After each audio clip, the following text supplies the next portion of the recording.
حضرت عمر فاروق کے جسم کا سارا سامان باہر آ چکا ہے، پیچھے صفوں میں 6-7 صحابہ کی جناب جسم مبارک رکھے ہیں.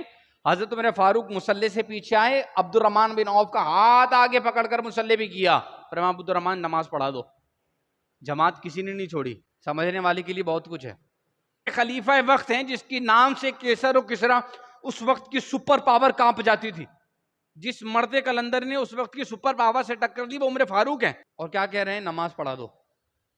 جماعت نہیں جانی چاہیے. اپنی نمازیں مکمل کی، اس کے بعد گھر پہنچایا گیا. اور ہماری جماعتوں کا حال تو ہمیں پتہ ہے، اس پہ تو نظر ڈلوانے کی ضرورت نہیں. کہ وہ بندہ بھاگ نہیں سکا. کیوں؟ وہ قاتل اس وجہ سے نہیں بھاگ سکا کہ صحابہ جڑ کے کھڑے ہوتے تھے. صحابہ کی صفوں میں خلل نہیں ہوتا تھا. وہ اپنے آپ کو جوڑ کر کھڑے کیا کرتے تھے. اور مفہوم حدیث پیش کر رہا ہوں. حضور جانے جانا صلی اللہ تعالیٰ علیہ وسلم نے ارشاد فرمایا اپنی صفوں کو سیدھا رکھو، کیونکہ تمہاری صفیں اگر ٹیڑھی ہو گئی اللہ تمہارے دلوں میں ٹیڑھا پن پیدا کر دے گا. ہمارے دل ٹیڑھے ہیں کیونکہ ہماری صفیں سیدھی نہیں ہیں. ہماری صفیں ٹیڑھی، ہمارے دل ٹیڑھے ہو گئے. تو صحابہ اس قدر جڑ کے کھڑے ہوتے تھے کہ اس قاتل کو بھاگنے کا موقع نہیں ملا. اور ہماری صفوں میں خلا دیکھا کریں آپ. آرام سے ایک بچہ کھڑے ہو جائے دو مردوں کے درمیان، اعلان کے باوجود یہ کیفیت ہوتی ہے کہ اور سیاست ستہ کی حدیث ہے حضور جانے جانا صلی اللہ تعالیٰ علیہ وسلم نے ارشاد فرمایا انی اراکم خلفی انی ارا خشوعکم و خضوعکم. فرمایا میں تمہارے پیچھے بھی دیکھ رہا ہوتا ہوں، تمہارے خشوع اور خضوع کو بھی دیکھ رہا ہوتا ہوں. لہٰذا اپنی صفیں سیدھی کرو. جن کی صفوں میں خلا ہوتی ہے شیطان بکری کے بچوں کی طرح ان کی صفوں میں منہ مارتا ہے.